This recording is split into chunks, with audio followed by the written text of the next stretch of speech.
O senhor explicou de maneira bacana para a gente que a palavra ecumênico, né, no sentido original, não tem relação com essa história de união de pessoas de diversas expressões religiosas, como se estivesse desempenhando algum trabalho junto ou rezando junto. Não é esse o sentido da palavra ecumênico originalmente. Tem a ver com atingir tudo que se conhece, o mundo todo, todas as regiões, melhor dizendo. Então, o concílio ecumênico é um concílio de todas as regiões, onde a igreja estava presente. Sendo assim, esse concílio Vaticano II, que é o último concílio ecumênico, então, que nós tivemos na história da igreja até hoje, o senhor disse anteriormente para a gente que é um concílio, não é um concílio dogmático, é um concílio pastoral. Na prática, Padre Wander, o fato de ser um concílio pastoral significa que a gente pode olhar para ele e falar assim, já que não foi proclamado nenhum dogma, eu não vou aceitar o que a igreja ensinou aqui. Está correto pensar isso? De maneira alguma, Eric. Primeiro, por quê? Porque a maneira como se vive é a partir de como se crê. A igreja não, nesse concílio, ela não desafirmou, se assim pudéssemos dizer, não contradisse nenhuma afirmação dogmática solene de nenhum concílio anterior. Certo. Preservou todos. Segundo, guardando o depositum fidei, o conteúdo da fé, o depósito da fé, a igreja fez apenas ver como nós vamos transmitir a fé católica a este mundo que está mudando a sua característica, que está se tornando cada vez mais reticente, mais refratário à fé, que está cada vez mais dessacralizado. Posso dizer que está cada vez mais anticatólico.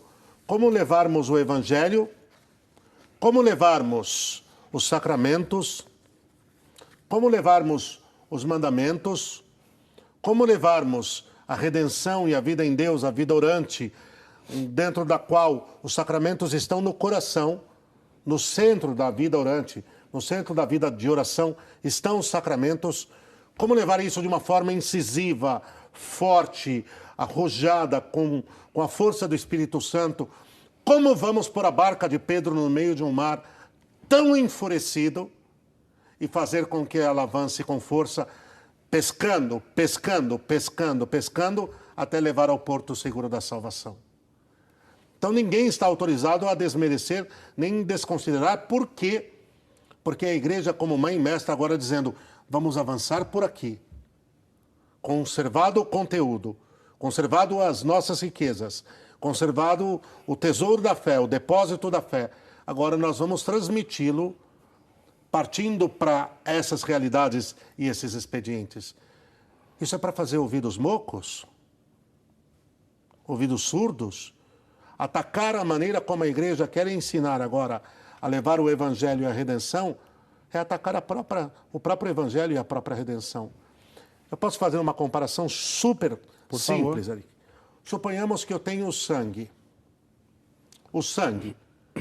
do qual um número enorme de pessoas precisam da transfusão para que vivam. Então eu digo que eu aceito o sangue, mas eu não aceito o veículo lícito que vai transportar o sangue para que o sangue chegue até as pessoas.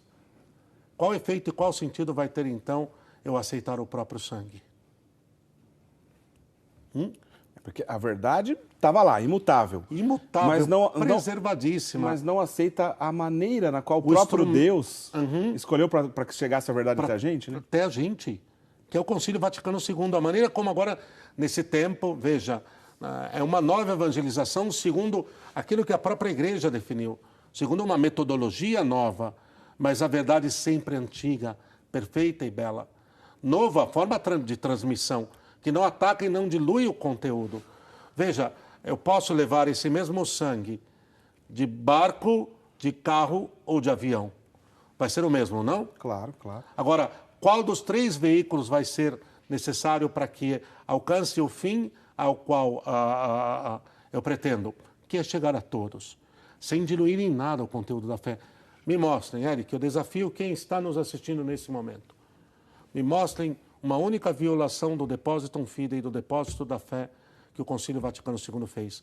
Aí é claro que eles vão, muita gente vai grifar umas 200 afirmações dos documentos isoladas, lidas separadamente, e vai colocar exatamente como os protestantes fazem, pegando versículos isolados da Bíblia. Olha, está aqui! Está aqui, olha o que diz aqui a Gaudium et Spes. Olha o que diz aqui a Lumen Gentium, o principal documento do Concílio Vaticano II. A Lumen Gentium, Luz dos Povos.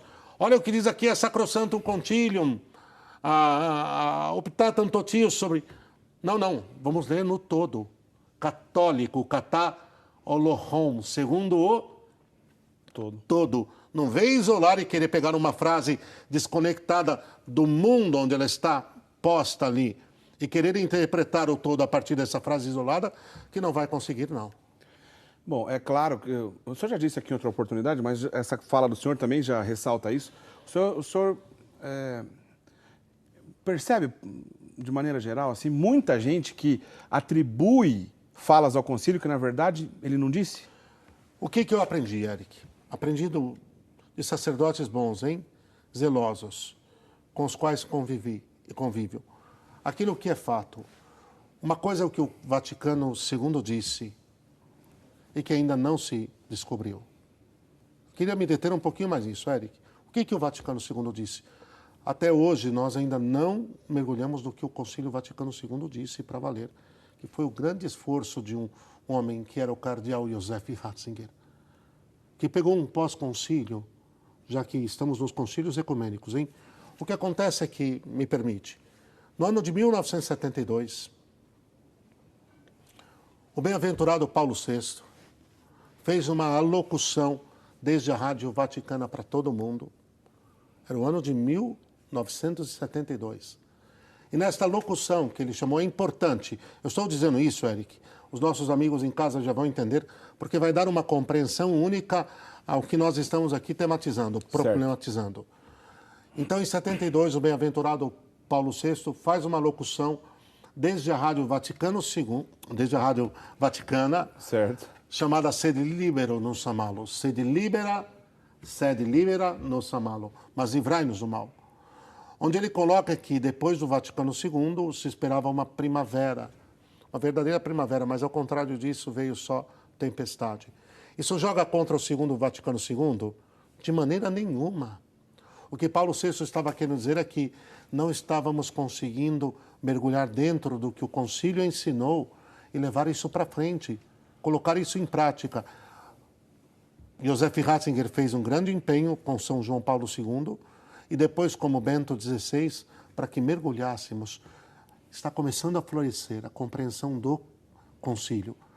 Uma coisa é que o concílio disse, está começando a florescer. Outra coisa é o que dizem que o concílio disse.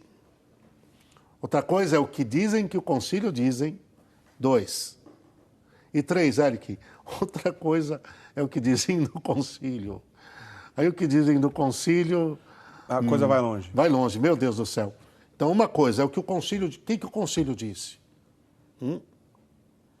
Segundo, vale a pena, vocês já fizeram, mas sempre voltar ao tema do Vaticano II. Sim. O contexto em que ele aconteceu, o contexto de pós-guerra, o contexto,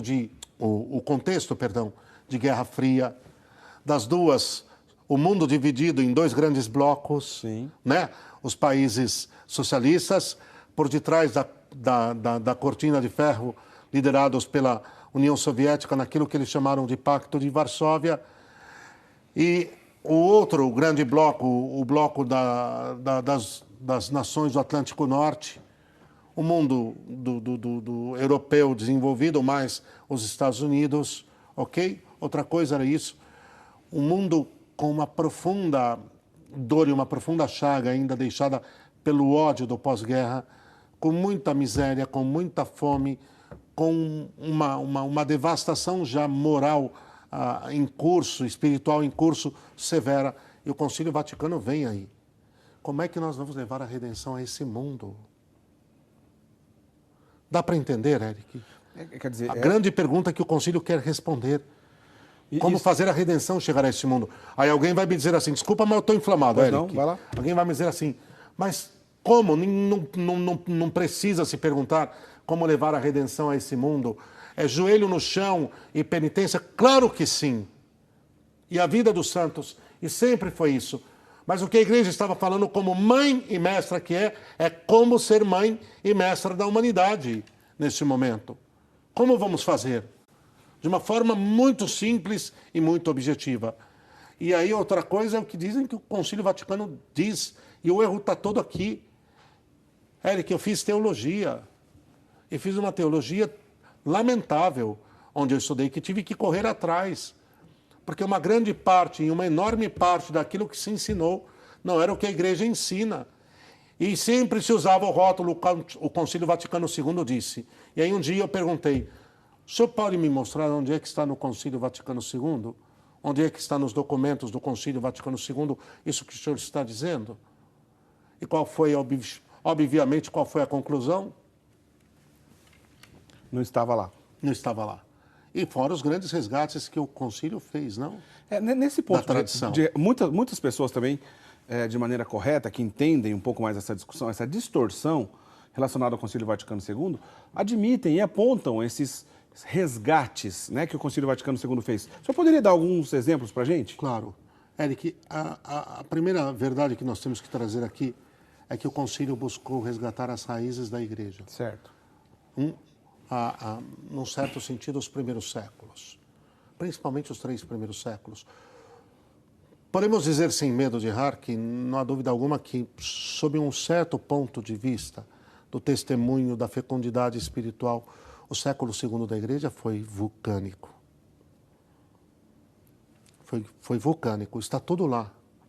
E depois foi sendo desdobrado. O século I foi o começo do começo. Um intervalo de tempo muito pequeno. Com a morte de São João, no fim do século I, basicamente, nós temos o quê? O término da chamada Era Apostólica, a Era dos Santos Apóstolos. Não vai voltar. Essa segunda geração é belíssima. São Justino Mártir. São Policarpo de Esmirna. Inácio de Antioquia. Santo Inácio de Antioquia, que provavelmente viu Jesus com os próprios olhos quando era criança. Que maravilha.